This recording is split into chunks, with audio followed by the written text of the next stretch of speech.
Faço saber aos que esta minha carta patente virem que tendo a nação dos índios guaicurus ou cavaleiros solenemente contratado perpétua paz e amizade com os portugueses, se sujeitar e protestar uma cega obediência às leis de sua majestade,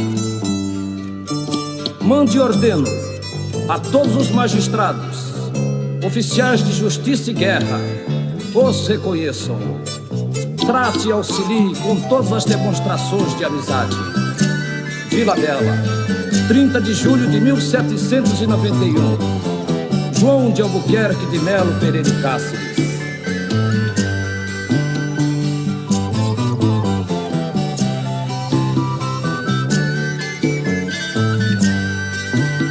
No velho Brasil central, cerrados e pantanais, na lenda dos Cadiuels, terra e mar de Xaraés, terra e mar de Xaraés.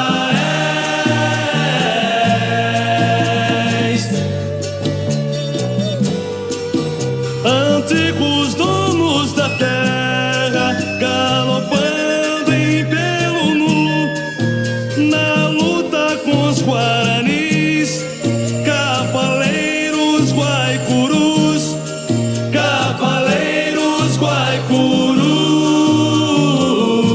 guaicurus, resistentes de uma raça, Yandevá e Caiova, Tupis, Terenas, Guatós, Guaicurus e Baiaguás, Guaicurus.